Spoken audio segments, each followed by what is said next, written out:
விருச்சிக ராசிக்காரர்களே, இந்த வாரம் உங்களுக்கு பொறுப்புகளும் முன்னேற்ற வாய்ப்புகளும் கலந்த வாரமாக அமைகிறது. வாரத்தின் தொடக்கத்தில் சந்திரன் ரிஷப மற்றும் மிதுன ராசிகளில் பயணிப்பதால் உறவுகள் மற்றும் பண விஷயங்களில் கவனம் அதிகரிக்கலாம். சில நேரங்களில் மனதில் குழப்பங்கள் தோன்றினாலும் அமைதியாக செயல்பட்டால் நல்ல பலன்கள் கிடைக்கும். சூரியன் மற்றும் புதன் உங்கள் ராசிக்கு 7ஆம் இடமான ரிஷப ராசியில் இருப்பதால் குடும்பம், தம்பதியர் வாழ்க்கை மற்றும் கூட்டாண்மை விஷயங்களில் பொறுமை தேவைப்படும்.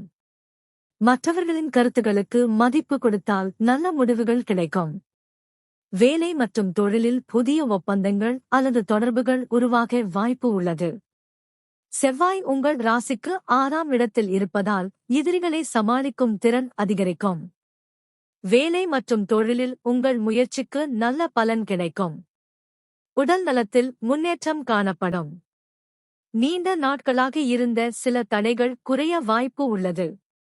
குரு மற்றும் சுக்கிரன் உங்கள் ராசிக்கு 8ஆம் இடத்தில் இருப்பதால் பண விஷயங்களில் திட்டமிட்டு செயல்படுவது நல்லது. தேவையற்ற செலவுகளை தவிர்ப்பது நல்ல பலனை தரும்.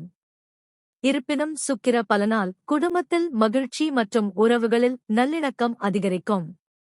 சனி உங்கள் ராசிக்கு 5ஆம் இடத்தில் இருப்பதால் பிள்ளைகள் மற்றும் எதிர்கால திட்டங்களில் பொறுமை தேவைப்படும். ராகு காரணமாக குடும்பம் மற்றும் வீட்டு விஷயங்களில் சில மாற்றங்கள் உருவாகலாம். கேது காரணமாக வேலை தொடர்பான விஷயங்களில் அமைதியாக செயல்படுவது நல்லது. இந்த வாரம் முருகப்பெருமான் மற்றும் விநாயகர் வழிபாடு நல்ல முன்னேற்றத்தை தரும். செவ்வாய்க்கிழமை முருகன் ஆலய தரிசனம் மனோற்சாகத்தை அதிகரிக்கும். எமது cube TV Tamil astro channel ராசிபலன் உங்களுக்கு பிடித்து இருந்தால் கமெண்ட்லே சொல்லுங்க நண்பர்களே. உங்களது தனிப்பட்ட இலவச ஜாதக கேள்வியினை டிஸ்கிரிப்ஷனில் உள்ள எமது மின்னஞ்சல் முகவரிக்கு அனுப்பலாம். அதனுடன் உங்களது பிறந்த தேதி, பிறந்த நேரம், பிறந்த இடம், ஆணா அல்லது பெண்ணா என்ற விவரங்களையும் சேர்த்து அனுப்புங்கள். கேள்விகளை அனுப்பிவிட்டேன் என்ற தகவலை மட்டும் கமெண்ட்லே சொல்லுங்க.